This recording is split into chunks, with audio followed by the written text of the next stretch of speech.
Hello everyone and welcome to the new class. So इस class में हम करने वाले जो हमारा चैप्टर चल रहा था ग्रेविटेशन, उसका एक लास्ट टॉपिक बचा हुआ है हमारा, जो कि काफी इंपॉर्टेंट टॉपिक आता है examination of point of view से। तो इसको हम भी इस वीडियो में, इस क्लास में बिल्कुल अच्छे से समझने वाले हैं, जो कि आ जाता है हमारे पास बायोंसी एंड आर्किमिडीज प्रिंसिपल। तो शुरुआत करते हैं हम अपना बायोंसी से। देखो बायोंसी का मतलब क्या होता है। बायोंसी बेसिकली आपकी क्या होती है, ये आपने रियल लाइफ में भी बहुत ज़्यादा एक्सपीरियंस किया होगा। चलो यहाँ पर हम देखते हैं, जैसे हमारे पास बायोंसी और आर्किमिडीज, इसको भी हम हटा देते हैं। अभी सिर्फ हम अपना नोट्स ओपन रखते हैं। यहाँ पर आपने जो नोट्स है उसमें भी आप अपना हेडिंग डाल लेना, जो कि आपका जाता है BUOYANCY। ठीक है, रुको थोड़ा सा साफ करके लिखेंगे, जब कर रहे हैं तो अच्छे से ही करेंगे। हाँ जी, ये आता है BUOYANCY। ठीक है, चलो बीच में अगर कोई एक आधी स्पेलिंग गलत हो जाए तो मतलब साइंस में हो जाता है, ग्रामेटिकल और स्पेलिंग मिस्टेक इतनी ज़्यादा मैटर नहीं करती, बट आपका जो कंसेप्ट है वो क्लियर होना चाहिए। ठीक है, देखो यहाँ पर आ जाता है बायोंसी। बायोंसी आपने देखा होगा जब भी आप अपना वॉशरूम में, या फिर मतलब आपने कभी देखा होगा आपके पास जो बकेट है उसमें आपका जो पूरा वाटर है वो आपका, जैसे मान लो फॉर एग्जाम्पल इसमें पूरा जो पानी है वो इस तरीके से फिल हो रखा है। ठीक है जी, इसमें पूरे में क्या है, पानी फिल हो रखा है। अब इसमें आपने ऐसा ज़रूर किया होगा कि आपने क्या किया, जो आपका मग है या जो भी आपका बेसिकली जो मग है वो आपने क्या किया, इसमें ऐसे उल्टा करके डाल दिया। ठीक है, जो आपका मग है वो आपने ऐसा उल्टा करके डाल दिया। आपने उल्टा करके डाला, उसको आपने नीचे थोड़ा दबाया और आप जैसे उसने रिलीज़ किया तो वो जो आपका मग है, जो आपका कप है, वो आपका क्या होएगा, आपको दिखेगा वो ऊपर की तरफ एकदम उछल के आता है। तो यहाँ पर ऊपर उछल के क्यों आया, क्योंकि नीचे से उस पर क्या लगी, एक फोर्स लगी। तो ये आपने कभी ना कभी मतलब कि अपना करके ज़रूर देखा होगा। नहीं अगर करके देखा तो आप ये एक बार ज़रूर करके देखना, आपको थोड़ा आइडिया हो जाएगा। तो यहाँ पर जो कंसेप्ट आता है वो ये आता है कि अगर आप मतलब कि एक वाटर है, वाटर में आप क्या करते हो, किसी ऑब्जेक्ट को वाटर में इमर्ज करते हो, मतलब आप उसमें उसको डुबाते हो, तो उस पर क्या लगती है, एक अपवर्ड फोर्स लगती है। उसी अपवर्ड फोर्स को हम क्या बोलते हैं, बायंट, BUOYANT, बॉयंट फोर्स बोलते हैं। मतलब कि जब भी कोई ऑब्जेक्ट पानी में जाएगा तो उस पर एक अपवर्ड फोर्स लगेगी, जिसको हम क्या बोलते हैं, बायंट फोर्स। और उस बायंट फोर्स लगने की वजह से जो ऑब्जेक्ट है वो ऊपर की तरफ जाएगा पानी में, और इस ऊपर जाने के फिनोमेना को हम क्या बोलते हैं, बायोंसी बोलते हैं। ठीक है जी, ये आपको बात याद रखनी है। तो सिंपल यहाँ पर कंसेप्ट क्या आ गया, जब भी आपका जो वाटर है, फ्लूइड आपका यहाँ पर ध्यान रख सकते हो, एयर वाटर दोनों केस आ सकते हैं। जब भी उसमें आपका जो ऑब्जेक्ट है वो इमर्स्ड होगा, मतलब कि उसमें जाएगा, तो उस पर क्या लगेगी, एक अपवर्ड फोर्स लगेगी, जिसको हम बोलते हैं बायंट फोर्स। और ये हमेशा क्या लगती है, अपवर्ड डायरेक्शन में लगती है। ये बेसिकली फ्लूइड की एक प्रॉपर्टी होती है, इंटरनल प्रॉपर्टी उसके पास होती है। और हर फ्लूइड टू फ्लूइड वेरी करती है। वाटर की अलग, वाटर में अलग फोर्स लगती है वैल्यू, और जो आपका अगर पेट्रोल है या फिर कोई भी आपकी फ्लूइड है उसमें क्या लगती है, अलग अलग आपकी जो वैल्यूज है फोर्स की वो लगती है।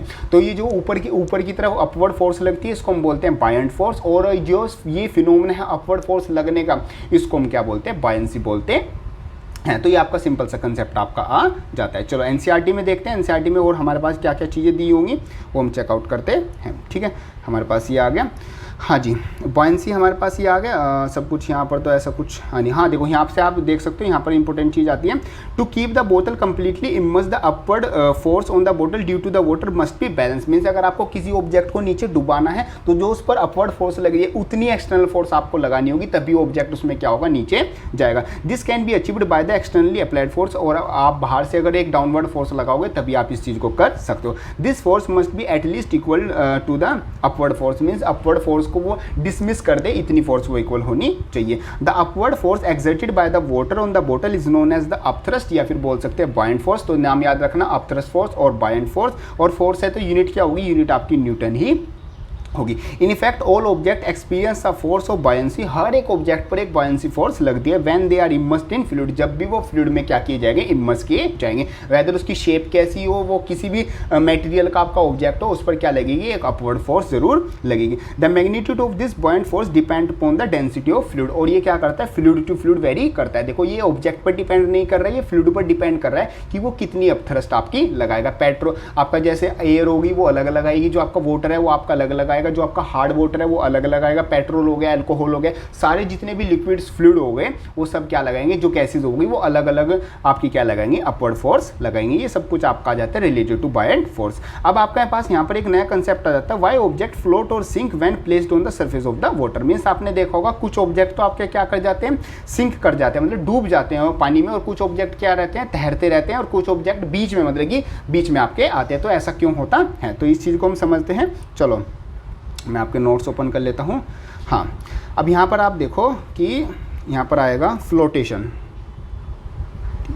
कि आपका जो बॉडी है वो कब फ्लोट करेगी और कब वो क्या करेगी, डूब जाएगी। तो यहाँ पर हम 3 केसेस लेके चलते हैं, ठीक है। हमारे पास एक क्या है, एक कंटेनर है, ठीक है, एक फर्स्ट कंटेनर और दूसरा सेकंड कंटेनर आ गया और तीसरा मेरे पास ये क्या आ गया, थर्ड कंटेनर आ गया, ठीक है। इसमें तीनों में क्या हुआ है, हमारे पास क्या है, वाटर फिल हो रखा है, ठीक है। तीनों में सेम डेंसिटी का वाटर क्या है, वो फिल हो रखा है। इसको थोड़ा सा बनाएंगे अच्छी तरीके से। हाँ जी, ये आगा आपका पानी, ठीक है, बिल्कुल साफ पानी इसमें आपका भरा हुआ है, आप इसको पी भी सकते हो।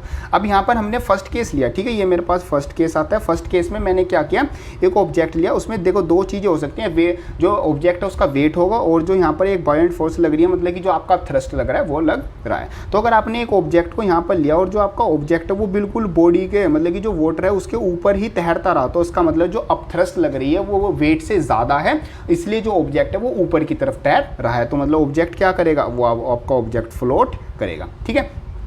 अब यहाँ पर सेकंड कंडीशन लेते हैं। सेकंड कंडीशन में जो आपका ऑब्जेक्ट है वो आधा तो पानी में आ गया और वो आधा क्या है, वो आधा मतलब कि सरफेस पर ही है। तो यहाँ पर जो आपका वेट है और जो आपकी अपथ्रस्ट लग रही है वो आपकी ऑलमोस्ट इक्वल ही है, बिल्कुल इक्वल नहीं आप ले सकते हो, ऑलमोस्ट इक्वल ही आती है। इस वजह से जो ऑब्जेक्ट है वो फ्लोट भी कर रहा है, बट वो क्या इमर्स मतलब कि पानी में डूबी। तो यहाँ पर आप बोल सकते हो वो सेमी फ्लोट आपका कर, सेमी फ्लोट, या फिर बोल सकते हैं सिंक भी कर गया, आधा सिंक कर गया, आधा वाटर की सरफेस के ऊपर आता है। अब थर्ड केस में आपका आता है वेट और जो आपका बेसिकली जो आपकी अपवर्ड फोर्स आती है, और ये आपका थर्ड केस आता है। इसमें जो बॉडी का जो वेट है वो ज़्यादा हो जाएगा अपवर्ड फोर्स से, जो आपका जो उसमें ऑब्जेक्ट है वो क्या हो जाएगा, वो पूरी तरीके से डूब जाएगा, मतलब कि वो क्या कर जाएगा, सिंक कर जाएगा। तो ये कंडीशंस हमें बताती कि कौन सा ऑब्जेक्ट आपका डूबेगा और कौन सा ऑब्जेक्ट आपका क्या करेगा, तैरता रहेगा। तो अगर आपका जो वेट है वो बॉडी से कम हो, अब थ्रस्ट फोर्स ज़्यादा हो, तो आपका ऑब्जेक्ट फ्लोट करेगा, और दोनों ऑलमोस्ट इक्वल तो जो आपका ऑब्जेक्ट है वो पार्शियली फ्लोट करेगा, मतलब कि सेमी फ्लोट करेगा, वो आधा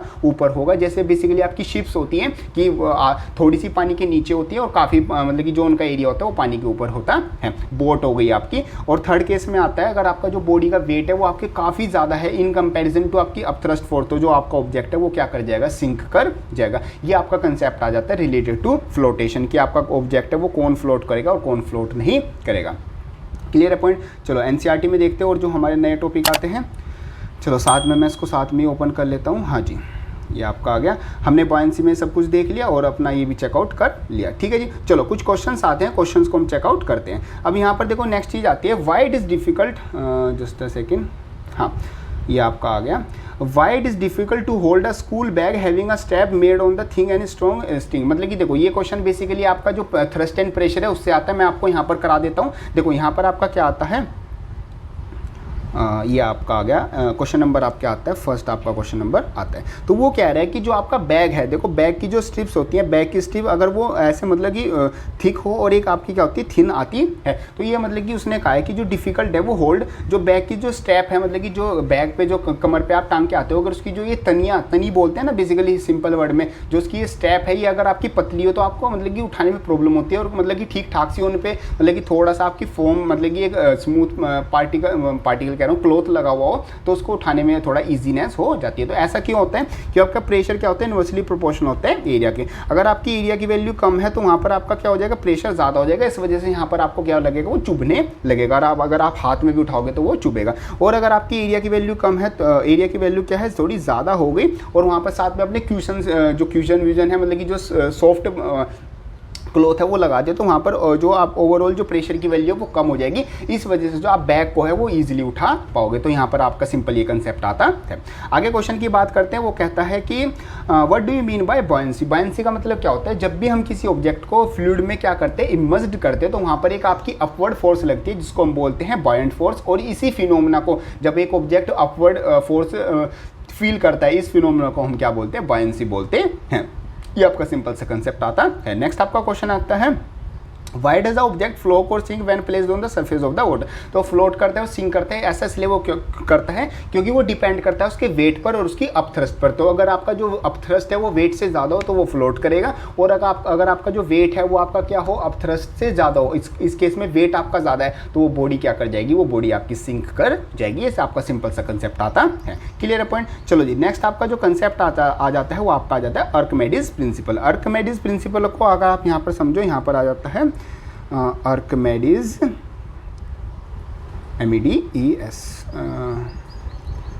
ARCHIMEDES, आर्किमेडीज प्रिंसिपल। ठीक है, आर्किमेडीज प्रिंसिपल क्या कहता है? आर्किमेडीज प्रिंसिपल क्या ये कहता है कि जैसे कि एग्जांपल आपके पास यहाँ पर क्या है, कोई फ्लूइड है, मतलब कि कोई आपका क्या होगा, ये पूरा आपका वाटर हो गया। ठीक है जी, इसको पूरा ही बना लेते हैं। चलो जी, ये आपका क्या होगा, ये आपका वाटर हो गया। वाटर में आप क्या कर रहे हो, किसी ऑब्जेक्ट को क्या कर रहे हो, आपने किसी ऑब्जेक्ट को इसमें इमर्स किया। फॉर एग्जांपल हम अपनी एक बोट ही मान लेते हैं। ठीक है, ये आपकी क्या हो गई, एक बोट हो गई। बोट को आपने क्या किया, उस वाटर में इमर्स किया, तो ये अपने आसपास का जो पानी है, जो अपने आसपास का ये जो वाटर है, इसको हटाएगी इस एरिया से। इस एरिया से जितना भी आपका पानी होगा बेसिकली वो यहाँ से रिमूव हो जाएगा। तो इस सिंपल कंसेप्ट ये आ जाता है आर्किमेडीज प्रिंसिपल के अकॉर्डिंग कि जब आपका जो ऑब्जेक्ट है वो पानी में कंप्लीटली या फिर पार्शली इमर्स किया जाएगा। जैसे इसमें पार्शली किया गया ना, आधा किया गया ना, या फिर इसको कंप्लीट भी हम कर सकते थे।